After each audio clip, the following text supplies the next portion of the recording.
Hey everybody, how's it going? Welcome to another installment of Legends of 40k, where I go over a special character.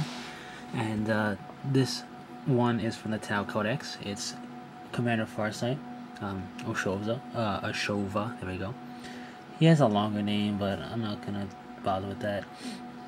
Basically, Ashova is a special character Chassel, essentially. So let's get right to him. He's 170 points. He's got a weapon skill of 5, ballistic skill of 4, strength of 5, toughness of 4, 4 wounds, initiative of 5, 4 attacks, leadership 10, 3 plus save. He can only be used in Tau armies of at least 1500 points or more as an HQ choice, though he may never be part of a force that includes Enva or Commander Shadowsun. And he can't take any additional equipment. He has an XV8 Crisis Battlesuit, Hardwired Target Lock, Shield Generator, Bonding Knife, Plasma Rifle, and Dawn Blade. He has Jump Infantry Jetpack. So what is the Dawn Blade? The Dawn Blade is a weapon that ignores, well, no armor saves may be taken from hits caused by the Dawn Blade, and Ashova rolls 2d6 plus 5 to when rolling to penetrate the armor of a vehicle. So that's pretty cool. Other special rules he has is Orc Fighter, pretty much. Where is it? Any town model in an army led by Ashova counts as having the preferred enemy special rule when fighting orcs. Pretty cool. You don't really see a race-specific preferred enemy much anymore. He is a breakaway faction, meaning he changes kind of what you can take in a Tau army. No Ethereals, Kroot, or Vespa units may be included in Ashova's force. Crisis Battlesuits count as 1+ units in the same way as Fire Warriors do. This means you have to take at least one of these squads. And the following units are 0-1, meaning you can take at most one of each type of unit listed here, which is Stealth Armor, Pathfinder Squads, Hammerhead, Broadside Battlesuits, Skyray Gunships, and Piranha Skimmers. It's got the special rule Blood Brothers. Every model in Farsight's army with access to the armory gains a bonding knife at no additional cost. He's an independent character, and he has a bodyguard just like other Chasseaus, but his unit size is changed to 1 to 7 Crisis Battlesuits, a bigger bodyguard. So that's Ashova. Before I go into how I would use him, I'm going to go into what I think needs to be done to update him to make him more in line with 5th edition, I guess. Firstly, being the best close combat guy you're going to get out of the Tau Codex, he deserves assault grenades. It's like something. It doesn't actually have to be a grenade. It could be some type of, like, I don't know, extra little worker piece that gives him an assault grenade, so he can go and he can assault in the cover at initiative. That would be big. I think that'd be a big help. Because currently he doesn't. I don't believe they have anything like that. And the Tau don't have assault grenades because, excuse me, because they don't assault. So, you know, makes sense. But I think Farsight being the type of character he is, the fluff and everything, I think it'll work out pretty well. So that's one thing I think I need to add. He doesn't need it, like, he doesn't need Eternal Warrior per se, but I think he could use a little something to make him more resilient. Eternal Warrior would be really cool, but not necessary. As far as the other stuff that goes with Farsight, Dawn Blade is really cool, it can stay as is. Orc Fighter, that special rule is pretty cool. I like how it makes him, it flushes out the flavor a bit of Ashova. But I think for a force, because in the fluff it says they're trained extensively and heavily in hand-to-hand combat, the forces underneath Farsight. To represent that, preferred enemy is great for that, it helps.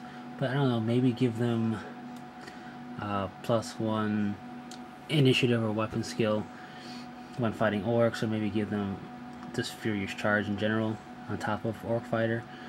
Something to make them not like something to worry about in close combat for the assault heavy armies, but something to more in line I mean, they're talking about the fact that they train heavily in hand-to-hand, but there's absolutely nothing except for preferred enemy orcs to represent that for the Farsight Enclave, so I think that would be pretty cool. But, you know, they would have to play around with that. Other than that, I think he's pretty fine. A pretty good point cost. Yes, he does kind of switch up your army a little bit. It forces you to take more things instead of just having 3 hammerheads or whatever. And that's a good thing. Some people don't like his breakaway faction rule. I think it's cool. I think it opens up and closes certain doors. Yes, it does limit you a bit, but also instead of just spamming a hammerhead or whatever, you can have a more diverse force. And I think it's kind of cool that you have a rule in a special character here that forces you essentially to diversify your forces, which is what some people complain about people not doing. So I think that's pretty cool, and that it's really no problem there. It just takes a little extra thought, I guess, in making your army list following those guidelines, because you have to follow those. So all in all, I think he's point costed well, and I think really the only big changes he needs some type of assault grenade and maybe something else to represent them being trained in hand-to-hand to bestow upon his army. But now, how would I use Farsight? Well, quite frankly, I would give him his bodyguard. How much of his bodyguard you give him is up to you, really. A full 7 crisis suit bodyguard equipped the way I would equip it is pretty expensive. But one thing to note with a Farsight army, it's very much a Fire Warrior heavy army, meaning Fire Warriors and battle suits. You can have one stealth suit squad you want in there. I mean, they're cool and they have their uses. You can have a broadside battle suit squad in there. They're really cool and have their uses, but primarily it's really Fire Warriors and crisis suits, because you got Oshova, you got his bodyguard, you have the one required battle suit squad you can take. You know, a Monarch counts as long as you take 1 crisis battle suit entry, and then to take 1 Fire Warrior entry, and you're not allowed any Recruit, Vesper, or anything like that. So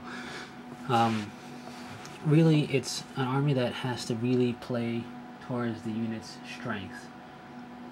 What do I mean by that, by playing towards its strength? Well, you're going to have to really be particular about what you take.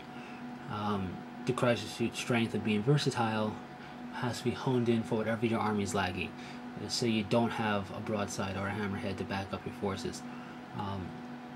Then you're probably going to need some anti-tank punch coming from your crisis battlesuit squad that you have to take.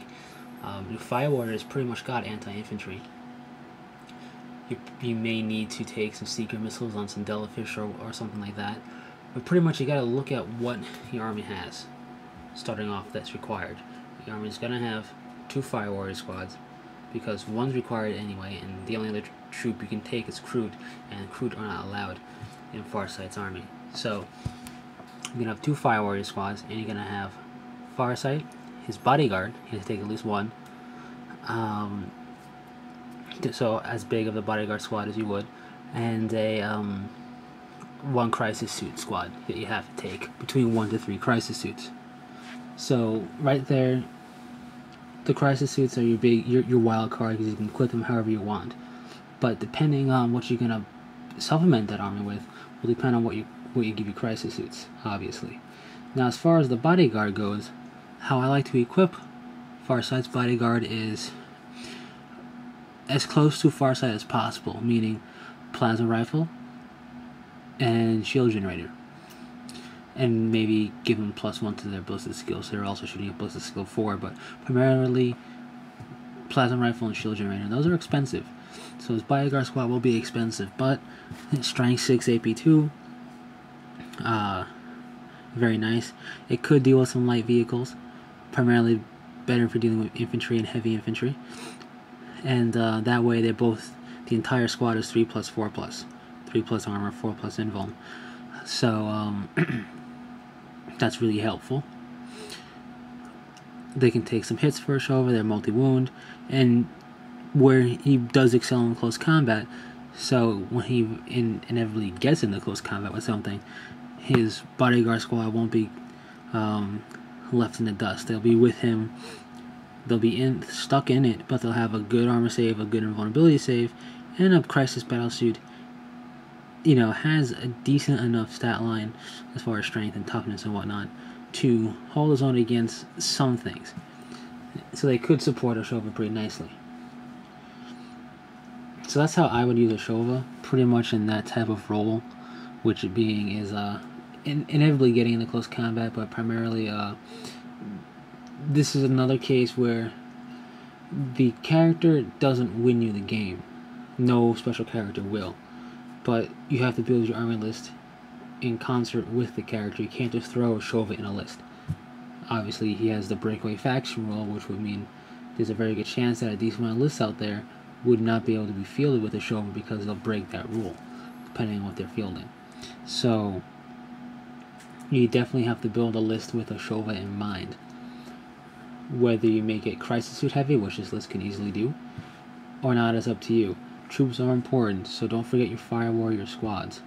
You can be economical about how many battle suits you tank and have a decent amount of Tau and Fire Warriors, and even have some good anti-tank punch. Yeah, at the end of the day, it's still going to be a shooting list primarily.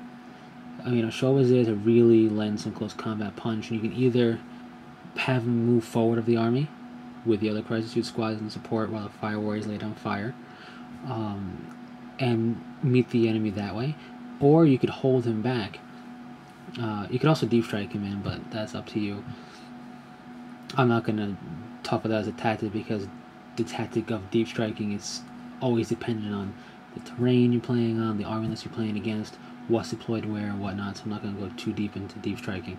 But you could also keep him with your battle line with some other suits, firing their weapons away and then doing a pretty good countercharge against things that get close. Against a horde army, you could do it that way. But what's really important here, the most important thing when you play an Oshova list, is that you have to build a specific Oshova list. You can't just take a Fire Warrior, you can't just take a Tau list and then throw Oshova in. You would have to modify it, and at that point you might as well just build the list from the ground up with Oshova. Other than that, I think he's very well point costed for what you get for him. And there's another case of a special character really affecting your army as a whole, both with his breakaway faction rule and with his Blood Brothers rule. The Blood Brothers rule gives them the bonding knife at no additional cost if they have access to the armory, and that's great. I mean, it's 5 points, but that adds up over all the squads you take and whatnot, and that can really be it's just a really nice, neat little feature to have. So that's pretty much it. If you're interested in Tau and you don't mind not feeling Kroot and Vespa, and you can adhere to the breakaway faction rule, which isn't that big hard of a rule to adhere to, I suggest giving him a look-see. He is a very cool battlesuit, essentially, and that's your HQs are Chasseaus or Chazelles, which are battlesuits. So he's a very cool special character HQ for the Tau. He can do the shooting. He can't do it as well as generic Chasseaus. They do have a ballistic skill of 5, but he supplements that with having his other stuff. And marker lights can be used in a pinch and whatnot. But anyway, that's pretty much it. So, hope you've enjoyed. Any questions or comments, PM me or leave them in the comment section. Either way works. And until next time, take it easy.